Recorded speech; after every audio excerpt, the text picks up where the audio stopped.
আসসালামু আলাইকুম আরহামাতুল্লাহ। ইসলামের প্রতিটি বিধান ও আমলের মাঝে যৌক্তিকতা ও সৌন্দর্য নিহিত রয়েছে।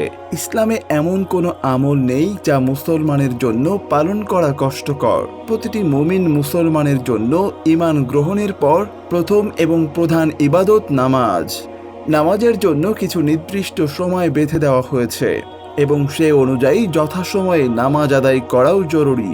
বর্তমান যুগে ইমাম ও মুক্তাদির মাঝে কিরাত খাটো ও লম্বা হওয়া নিয়ে মুসলিম বিশ্বের যে কোনো এলাকায় দ্বন্দ্ব বিরোধ সর্বদা লেগেই থাকে। তাই এই সমস্যার সমাধান রাসূলুল্লাহ সাল্লাল্লাহু আলাইহি ওয়াসাল্লামের সুন্নাত দিয়েই করতে হবে। তাই রাসূলুল্লাহ সাল্লাল্লাহু আলাইহি ওয়াসাল্লামের কিরাতই হবে খাটো কিরাতের মানদণ্ড। তবে কখনো কখনো কোনো জরুরি প্রয়োজনে কথা খেয়াল রেখে কিরাতকে কিছুটা ছোট করা যায়, যা রাসূলুল্লাহ সাল্লাল্লাহু আলাইহি ওয়াসাল্লামও কখনো কখনো করেছেন।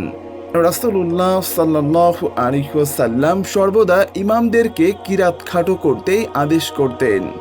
এক হাদিসে এসেছে, আল্লাহর রাসূল সাল্লাল্লাহু আলাইহি ওয়াসাল্লাম একটা গোত্রের ইমাম হিসেবে নিযুক্ত করলেন মুআজ ইবনে জাবালকে। তিনি এশার নামাজ রাসূলুল্লাহ সাল্লাল্লাহু আলাইহি ওয়াসাল্লামের সাথে জামাতে আদায় করে গিয়ে তার গোত্রের মানুষদেরকে ইমামতি করতেন।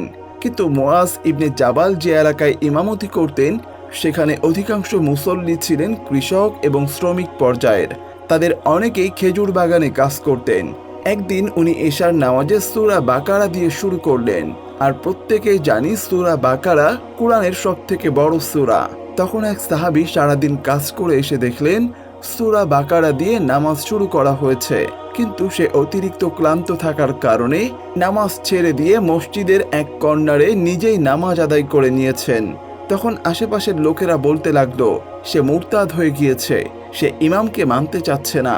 তখন সবাই মিলে ঠিক করলো রাসূলুল্লাহ সাল্লাল্লাহু আলাইহি ওয়াসাল্লামের নিকট সালিশ বসানো হবে। এরপর সেই মুসল্লি রাসূলুল্লাহ সাল্লাল্লাহু আলাইহি ওয়াসাল্লামের নিকট গিয়ে বিচার দিলেন যে এই ইমাম অনেক লম্বা লম্বা সূরা পড়ে নামাজ পড়ান, আর এরকম লম্বা কেরাত পড়া কৃষক সাহাবীদের জন্য খুবই কষ্টকর হয়ে যায়। এই কথা শুনে আল্লাহর রাসূল খুবই রেগে গেলেন এবং মুআজ ইবনে জাবালকে ডেকে পাঠালেন। আল্লাহর রাসূল ইবনে জাবালকে কিছুটা ধমকের সুরে বললেন, তুমি কি সমাজে ফিতনা ছড়ানোর জন্য ইমাম হয়েছ? এবং ইবনে জাবালকে বলে দিলেন ইসলামকে সবার কাছে সহজ করে উপস্থাপন করতে, যাতে করে মানুষ ইসলাম থেকে দূরে সরে না গিয়ে আরো কাছে চলে আসে, এবং নামাজকে ছোট করার জন্য অর্থাৎ নামাজে ছোট সূরা কেরাত তিলাওয়াতের নির্দেশ দিয়েছেন। কারণ জামাতে বিভিন্ন ধরনের মানুষ থাকেন, বৃদ্ধ, মুসাফির কিংবা অসুস্থ মুসল্লিগণ জামাতে নামাজ আদায় করতে আসেন। তখন এরকম বড় সূরা কিরাত তিলাওয়াতের কারণে এসব মুসল্লিদের সমস্যা হতে পারে। তাই সবার কথা চিন্তা করে ছোট সূরা কিরাত তিলাওয়াত করা উত্তম। অনেকেই আছেন যারা নামাজের শেষ রাকাতে সূরা ফাতিহার সাথে ছোট সূরা হিসেবে সূরা ইখলাস পড়েন। তবে এ ব্যাপারে আপনাদের দুইটি বিষয় মাথায় রাখতে হবে। প্রথমত, আপনি শেষ রাকাতে সূরা ইখলাস পড়লে এর পরের কোন সূরা অর্থাৎ সূরা নাস ও ফালাক আগের রাকাত সমূহে পড়তে পারবেন না। যদি পড়ে থাকেন তবে আপনার নামাজ মাকরুহ হবে।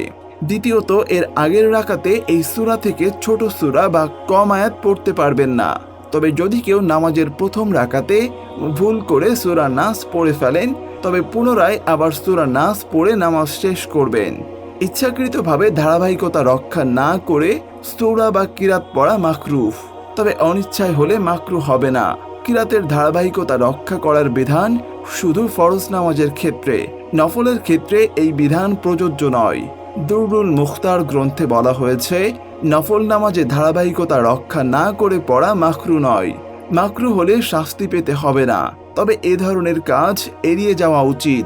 আল্লাহ রাব্বুল আলামিন আমাদেরকেও তার পবিত্র বান্দা এবং পবিত্র আত্মা হিসেবে কবুল করে নিন।